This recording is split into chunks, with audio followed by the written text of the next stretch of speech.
Eu quero entregar na tua mão, Senhor, toda a vida do Paulo, o trabalho dele, a família, Senhor Jesus. Quero entregar na tua mão, Senhor, o casamento do Paulo, Senhor Jesus.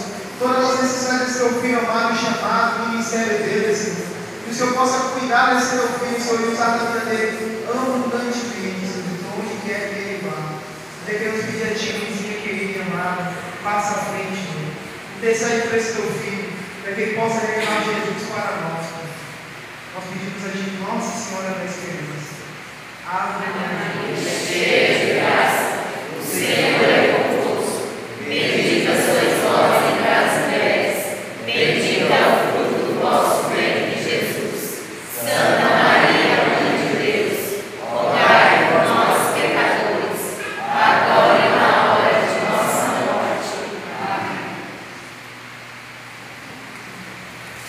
Vai sentando e cantando assim comigo, assim como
Para você que não me conhece, meu nome é Paulo.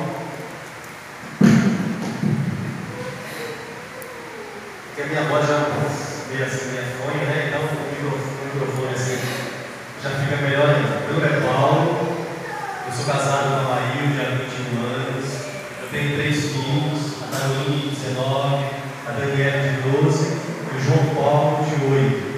Eu sigo a Deus dentro da renovação carismática, mais ou menos 16 anos.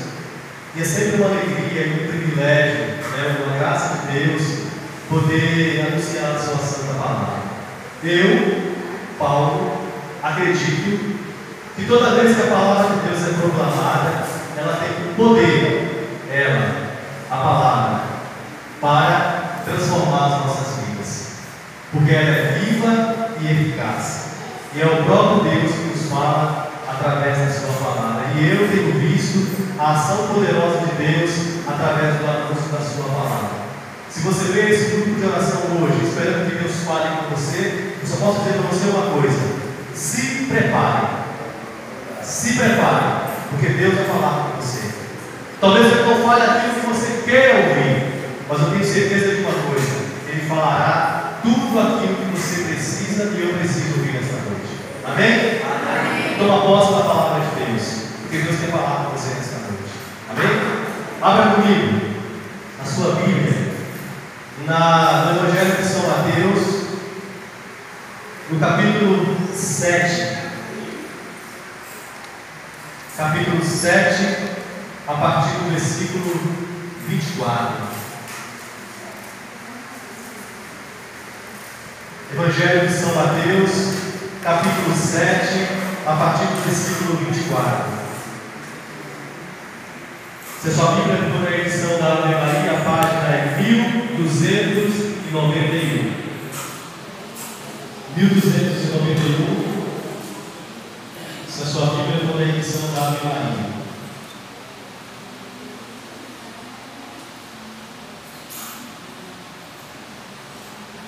O tema dessa pregação é a fé edificada na rocha. Amém, irmãos? Se você achou, vamos ler juntos. Se você não achou, eu quero que você acompanhe, escutando com bastante atenção a palavra de Deus.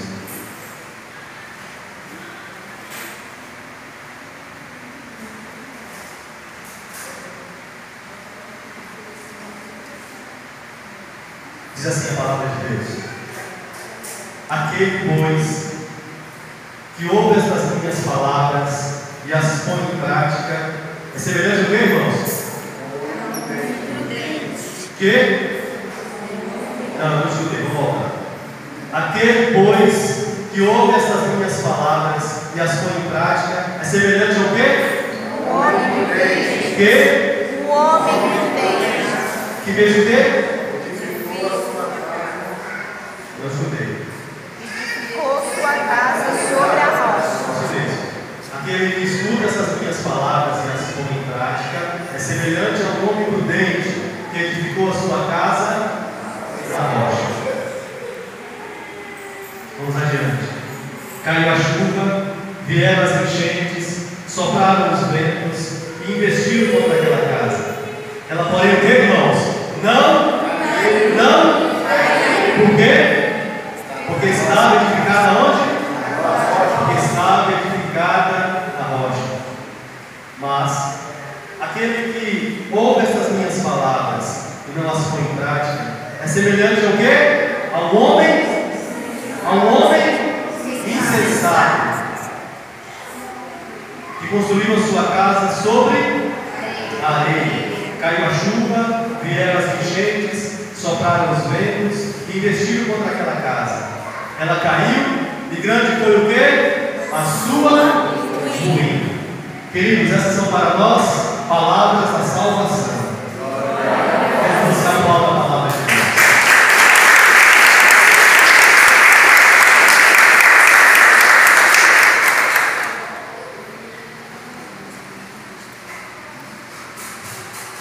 Eu não sei se você pode notar na sua Bíblia que o título dessa passagem chama-se Conclusão de quê? Do discurso. Conclusão do discurso. Por quê? Porque essa passagem que nós acabamos de ler, ela é um resumo, uma conclusão de uma pregação que Jesus fez. Ele começou lá no Sermão da Montanha, ensinando para as pessoas que estavam ali. A partir do versículo do capítulo 5, Jesus fala sobre as bem-aventuranças. No capítulo 5, Jesus fala no capítulo 5, no versículo 13, sobre que nós somos sal da terra, precisamos ser sal da terra e luz do mundo. Jesus também fala no capítulo 6, ainda no capítulo 5,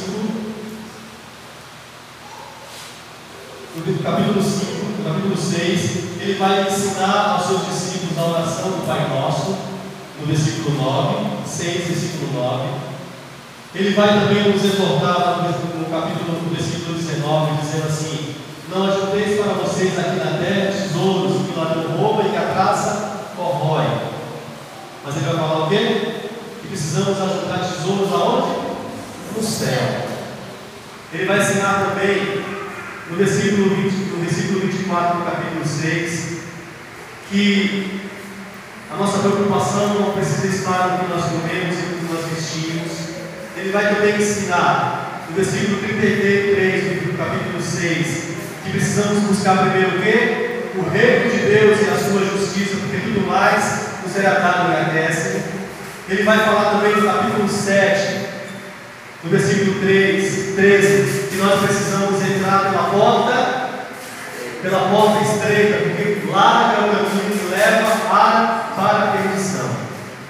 E aqui, no versículo 24, ele conclui essa pregação. Como um pai que ensinou aos filhos. O pai que teve cuidado de pegar os seus filhos e dizer: olha, você precisa ir por esse caminho, você precisa fazer isso, porque se você escutar o que eu estou te ensinando, você não vai errar. E Jesus ensinando para aquelas pessoas que estavam ali escutando, ele diz: olha, se você acolher essas palavras que eu acabei de dizer, que eu acabei de ensinar, e colocá-las em práticas, você será como um homem prudente que edificou a sua casa sobre a rocha. Que veio a enchente, veio a tempestade, veio o vento forte, soprou sobre aquela casa, mas ela permaneceu de pé. Mas, se por outro lado, você, depois de ter escutado tudo que eu ensinei, todas essas coisas, entrou por um ouvido e saiu pelo outro, você é como um homem insensato, que construiu a sua casa sobre a areia. A primeira chuva que deu fez o quê? Soprou sobre a casa, não tinha sustentação, não tinha firmeza, e a casa desmoronou.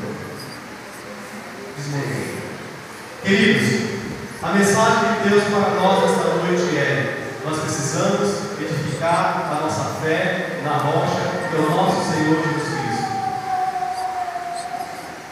A nossa fé precisa estar edificada em Jesus. Cantamos aqui: não dá para viver sem Jesus. Não dá para viver, né? Não dá. Jesus não dá para Por que viver. nós cantamos isso? Jesus não dá. Porque nós temos consciência de que não dá para viver sem Jesus. Sem Jesus, talvez consigamos sobreviver, mas viver com dignidade, viver com abundância, do jeito que Ele quer que nós vivamos, não dá para viver sem Ele. E essa palavra, ela vem ensinar para nós o quê? Que eu preciso ser um cristão que tenha coragem de estar com a minha fé edificada no Senhor. Por que, queridos? Jesus, ele nos ensina muitas coisas na Sagrada Escritura, mas uma das coisas que ele nos ensina é que nós não teríamos e não teremos vida fácil. Ele nos ensina que no mundo nós teríamos aflições, tribulações. Ele não nos prometeu vida fácil. Ele não nos prometeu que a nossa vida seria somente sombra e água fresca e água de coco. Não. Ele não nos prometeu isso. Ele nos prometeu que estaria conosco todos os dias, até a consumação dos tempos. O que Jesus nos prometeu, Ele cumpre. É companhia. É companhia. Ele está do meu lado e do teu lado sempre. Sempre. Ele não nos abandona. Veja. E a preocupação, queridos, da igreja, né? Você que vem esse grupo de oração há muito tempo, de caminho, você tem escutado aqui nas pregações que Jesus está te prometendo uma vida de prosperidade, de carro novo, de casa nova. Você tem escutado que Deus só tem bênção na tua vida, somente vitória, que todas as portas estarão abertas para você a partir de amanhã, somente flores. Você tem escutado isso aqui? Talvez no grupo de oração, sim ou não? Não. Porque o desejo do coração de nosso Senhor Jesus Cristo é que nós, diante da nossa limitação, ensine ao seu povo que também na vida nós teríamos aflições.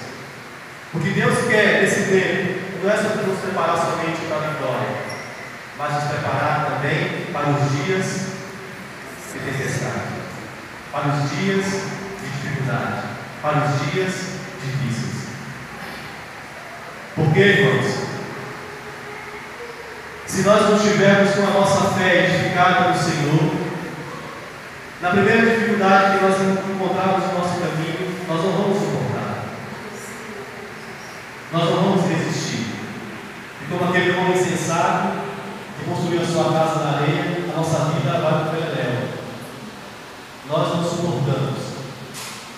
A igreja tem esse tempo para preparar o seu povo também para os dias difíceis, não somente para as vitórias, porque a vida não é assim, a vida é assim. Tem dias que nós estamos bem, tem dias que lá em casa parece que Deus resolveu nos visitar, parece que é o céu, está tudo em harmonia. Mas tem dias que não é assim. Tem dias que lá em casa só pela misericórdia. Não sei se sua casa também é assim, né? Tem dias, irmãos, que eu passo tempos de plena felicidade, só alegria, né? Eu e a minha casa vivemos em perfeita harmonia, com a minha esposa, com os meus filhos, graças a Deus. Mas também tem dias que não é assim. Tem dias que está mais para lá do que para cá. Mas, como nós escutamos aqui na última pregação desse grupo de oração, eu preciso continuar caminhando, independente se lá em casa está tudo mil maravilhas ou não. Eu preciso continuar caminhando decididamente. Tem tempos em nossas vidas que está tudo uma maravilha, mas tem dias que não está. Não sei se está acontecendo com você assim. Tem dias que está tudo bem, as coisas estão acontecendo, né, do jeito que você planejou. De repente, sem você planejar, você talvez atenda um telefonema, do outro lado da linha alguém te dá uma notícia que você não gostaria de receber. Estava tudo bem. Ou então, de repente você estava tudo bem, você sentiu aqui uma dorzinha, foi no médico e recebe um diagnóstico que você não gostaria de ter escutado. Estava tudo bem. É para essas horas que o Senhor nos prepara, irmãos. É para essas horas, que você presta atenção na palavra de Deus, não se despeça. É para essas horas difíceis que o Senhor nos prepara. Às vezes que você vem a esse grupo de oração, que você vem a Santa Missa, é Deus te preparando para esse tempo também. Porque se você achar e pensar na sua cabeça que, olha, agora eu estou caminhando na igreja, e Deus colocou sobre a minha vida, sobre a minha casa, uma redoma que me protege de tudo. Deixa eu dizer para você, você está redondamente enganado. Isso não vai acontecer. Deus nos prepara quando nós vemos esse grupo de oração e nos fortalecemos na sua palavra. Para quê? Para que quando acontecer isso, de um telefonema indesejado, de um diagnóstico não desejado, de uma notícia ruim, ou de algo que você até presenciou, Deus quer que nessa hora você continue de pé na presença dele. Que você não caia, que você não despenque como aquela casa que estava construindo na areia, mas que você continue firme, com o propósito único de continuar servindo e buscando a Deus. Esse que precisa acontecer. Porque Jesus também vai falar na sua palavra que aquele que perseverar até o fim será, quem sabe?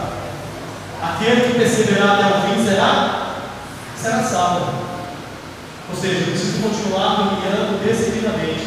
Eu não posso parar. Se vier uma tribulação sobre a minha vida e dizer, olha, eu vou dar um tempo nesse negócio da igreja, eu vou dar um tempo nesse grupo de oração, porque não está dando certo. Se você fizer isso, você não está sendo fiel àquilo que Deus tem para você. É com alegria, é com tribulação que eu preciso continuar caminhando. É por isso que hoje, diante das palavras de nosso Senhor Jesus Cristo, eu preciso edificar a minha fé em quem? Nele. Não nas pessoas, não nas coisas, não naquilo que eu possuo, mas no próprio Deus. No próprio Deus. Porque se você estiver com a tua fé edificada nele, a tua casa chamada fé edificada no Senhor, pode vir tribulação, pode vir tempestade, pode vir enfermidade, pode vir o que for. Você vai até dar uma balançada, mas você vai continuar firme na presença dele. Você não vai vacilar. E tem mais, você pode até cair, mas no chão você não fica, porque o próprio Senhor te levanta. O próprio Senhor te levanta. Eu sou muito curioso, né? Eu gosto de, às vezes quando eu estou em casa, eu gosto de ficar com o controle na mão e vendo que pregam algumas igrejas. pensando, esse povo são extraterrestres, porque não vivem aqui na Terra. Mas como é que pode uma pessoa dizer que não vai ter mais sofrimento? Como é que o povo é preparado somente para as vitórias, somente para a prosperidade, somente para as bênçãos, somente para as portas que se abrem amanhã e depois? E quando esse povo tiver dificuldade na vida, quando vier a tribulação, quando vier a tempestade, esse povo vai viver por quê? Se não foram treinados para os dias difíceis, se não foram treinados para a tribulação, para a tempestade, o povo entra em desespero. E o pior de tudo é que não culpa quem falou uma bobagem, culpa a Deus. Culpa a Deus. A responsabilidade dele, porque não prometeu, não deu aquilo que prometeu. Eu conheço uma história, acho que já até contei aqui. Um rapaz, ele sofreu um acidente e ficou na UTI. E assim, tem horas que as pessoas estão passando por tribulação, sem maldade, a gente quer levar uma palavra de conforto, não é? Se alguém está passando por uma enfermidade, passando por um momento difícil, o familiar quer ser consolado. Mas tem horas também que é melhor se calar, porque não existem palavras que vá, né? A gente quer levar uma palavra de conforto, mas tem horas que é melhor se calar. E diante dessa situação, né, foi algumas pessoas de uma determinada igreja que disse para o pai e para a mãe: dentro de 3 dias o seu filho vai sair dessa UTI, porque Deus deu um plano para ele, uma missão para ele lá na África. E aí os pais, né, porque eram pessoas de Deus, acolheram aquilo que aquelas pessoas disseram. Dentro de 3 dias o filho daquele casal entrou em óbito. A decepção daqueles pais não foi com aquelas pessoas irresponsáveis que disseram que Deus ia, né, tirar aquele menino da UTI e mandar ele para uma missão na África. A decepção deles foi com Deus. Eles ficaram decepcionados com Deus. Irmãos, nós podemos passar por isso. Nós não sabemos o que vai acontecer conosco amanhã. Não sabemos. Não sabemos o que nos reserva a partir da próxima curva. Não sabemos. Mas aconteça o que acontecer em nossa vida, nós precisamos, se queremos a salvação de Deus, continuar firme, edificado na rocha. Aconteça o que acontecer, combata o bom combate da fé, mas guarde a fé. Guarde a fé. Por isso que essas vindas suas a esse grupo de oração precisa ser de fortalecimento. De fortalecimento, não de ilusão. Se um dia nós estivermos aqui e você entender que nós estamos iludindo a cada um, não venha mais. Se você se sentir iludido, dizendo: olha, a partir de agora eu estou indo no grupo de oração, vai dar tudo certo na minha vida. Se você um dia escutar isso, irmãos, não venha mais, porque você está sendo enganado. Porque Deus, a palavra não nos promete isso. A Bíblia não nos promete isso. O que Jesus nos promete na sua palavra é companhia. É companhia. E por que é companhia? Porque é diferente você passar por um momento de dificuldade sozinho, ou você passar por um momento de dificuldade com a certeza de que Deus está contigo e não te abandonou. Essa é a diferença. Essa é a diferença. Para finalizar, existe uma passagem, está em Mateus capítulo 25, não quero que você pegue, é conhecida como a parábola das 10 virgens. A parábola é narrada assim: diz que 10 virgens prudentes, né, e 10 virgens imprudentes, elas tinham consigo azeites para quê? Né? No nosso tempo já era querosene, mas no tempo de Jesus era feita a lamparina com azeite, e, né, acendia a lamparina e mantinha ela acesa. Vejam, não eram 10 noivas para um esposo. Acontecia a tradição da judaica naquele tempo que a noiva ela tinha consigo algumas amigas que que quando o noivo vinha para buscar a noiva e levá-la para sua casa, eles faziam um cortejo até a casa do noivo, né? É uma tradição judaica. Então, para ser fiel à sua amiga, né, a sua colega, a sua amiga que vai casar, então, quando tinha a notícia de que o noivo viria, as noivas iam para o encontro, né, do esposo com as suas lamparinas acesas. Só que algumas levavam somente a lamparina, não tinham cuidado de levar o azeite de reserva. O que ia acontecer? O azeite ia acabar. E acontecendo, né, diz a palavra, no versículo, capítulo 25 do Evangelho de Mateus, que o azeite de 5 acabaram. E como elas não levaram, né, não foram precavidas, não foram prudentes, acabou e ficou no escuro. Só que 5 prudentes permaneceram de pé, acordadas, e quando o azeite acabou, elas tiveram mais para colocar, e a lamparina, a lâmpada continuar acesa. Essa é uma passagem, irmãos, que é levada, né, de forma escatológica para o reino de Deus. Mas o Senhor me deu, quando eu preparava essa pregação, um entendimento para essa passagem. Eu quero né, usar uma interpretação não minha, mas do próprio Deus, que esse azeite, né, que fala até mesmo a parábola das 10 virgens, é a nossa fé, é a minha e a sua fé. Eu não sei, e você não sabe, quando você vai precisar usar a sua fé. Eu não sei. Por isso que eu preciso estar cheio de Deus, fortalecido em Deus, na oração, na palavra e na Eucaristia. Eu preciso me fortalecer, hoje e daqui a um ano, todos os dias, porque eu não sei quando vou precisar usar a minha fé. E eu preciso usar a minha fé, não somente para quando as coisas derem certo na minha vida, porque pode acontecer, como já aconteceu, situações que eu preciso estar firme em Deus, porque senão sou capaz de fazer uma besteira, sou capaz de não ser viver. Então eu preciso estar precavido, com a minha lamparina acesa da fé, para que quando eu enfrentar uma situação difícil, eu estar firme em Deus e consiga passar por aquela situação de pé, sem afastar do Senhor. Amém? Amém, queridos? Amém. Para finalizar, já finalizando